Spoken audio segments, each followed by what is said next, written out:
100 रोटी वाला ससुराल। सुनो जी, मुझे तो शीतल की बड़ी फिक्र रहती है। उसका ध्यान तो बस घर के बाहर दोस्तों के साथ घूमने फिरने में ही रहता है। उसे कुछ बोलो तो एक नहीं सुनती। मैं तो कहती हूँ इसकी जल्दी शादी वादी करवा दो, वरना लड़की हाथ से निकल जाएगी। तुमसे ज़्यादा चिंता है मुझे शीतल की शादी की। कल ही वो रामपुर वाले मौसा जी को फ़ोन भी किया था। बता रहे थे एक लड़का है नज़र में, उनका अपना घर है और लड़का भी अच्छा है। अरे तो फिर बस बात चलाओ ना, एक बार देखे तो सही लड़का और घर बार कैसा है। कौन से लड़की की बात चल रही है यहाँ? तुम्हारी शादी की बात चल रही है बेटी। अब तुम्हारी शादी की उम्र हो रही है तो लड़का तो देखना पड़ेगा ना। उफ़ो, मुझे अभी नहीं करनी शादी वादी। ये तो मेरे खेलने कूदने के दिन है। बहुत खेल कूद ली तुम। अब घर के काम धाम सीखने की कोशिश करो, समझी? ससुराल जाकर हमारी नाक मत कटवा देना। सब्जी काटनी तो आती नहीं इसको, तो नाक ही कटवाएगी। अरे मैं इसे शादी तक अच्छे से सब सिखा दूंगी। आप तो बस उस लड़के से इसकी शादी के बाद चलवाओ। कुछ दिनों बाद कुणाल और उसकी माँ शीतल को देखने घर आते हैं। कुणाल दिखने में बड़ा ही स्मार्ट होता है। शीतल तो उसे देखती ही रह जाती है। देखो जी, हमारी कोई डिमांड तो है नहीं, बस हम चाहते हैं कि लड़की घरेलू हो, घर के सारे कामकाज संभाल ले। अब आपके परिवार में तो बस 3 ही लोग हैं, पर हमारा तो खूब भरा पूरा परिवार है। बाकी हमें लड़की के घूमने फिरने दोस्तों से मिलने से कोई दिक्कत नहीं है। घर का काम करने के बाद जो चाहे सो करे। अरे वाह, ये तो इतने बढ़िया लोग हैं। लड़का भी इतना स्मार्ट है और ऊपर से इन्हें मेरे घूमने फिरने से भी कोई दिक्कत नहीं है। हे भगवान, तूने तो बिना मांगे ही मुझे सब दे दिया। बताओ जी, और क्या चाहिए हमें? हमारी तरफ से तो रिश्ता पक्का है जी। बस फिर तो हंसी खुशी शीतल और कुणाल की शादी हो जाती है। शीतल मन ही मन बड़ी खुश होती है और उसी खुशी के साथ वो अपने ससुराल में कदम रखती है। आओ बहू, तुम्हारा अपने ससुराल में स्वागत है। ये मिलो अपने परिवार से।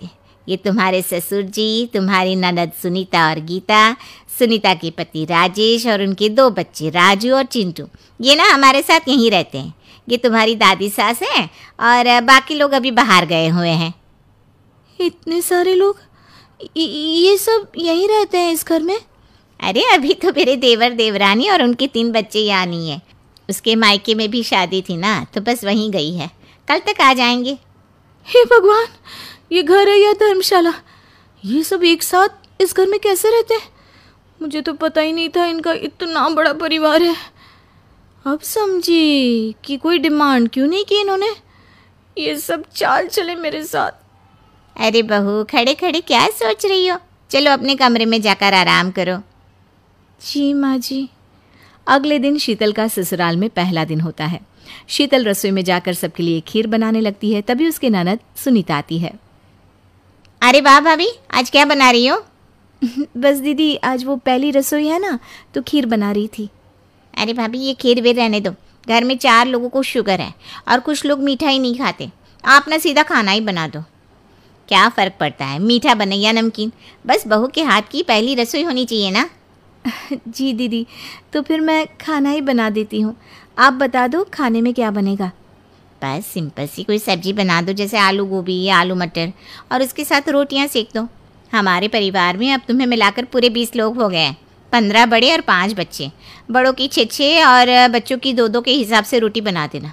चलो मैं चलती हूँ, सब देख लेना। हाँ, बड़ों की 6 रोटी मतलब कि 15 लोगों की 90 रोटियाँ, और बच्चों की 2 रोटी मतलब 5 बच्चों की 10 रोटियाँ।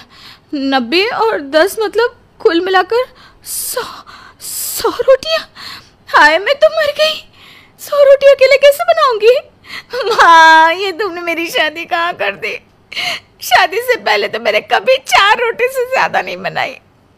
शीतल एक बड़ी सी परात में 100 लोगों के हिसाब से आटा निकालती है और उसे गूंथना शुरू करती है। आटा गूंथते गूंथते शीतल के पसीने छूट जाते हैं। उसके बाद बारी आती है रोटी बनाने की। शीतल एक एक करके रोटी बनाना शुरू करती है और 10 रोटी बनाते ही अपनी कमर पकड़ लेती है। हाय, मैं मर गई। मेरी कमर टूट गई खड़े खड़े, और ऊपर से इतनी गर्मी।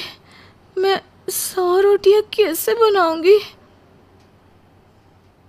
अरे भाभी, सब बाहर रोटियों का इंतजार कर रहे हैं, ज़रा जल्दी जल्दी रोटी सेक दो।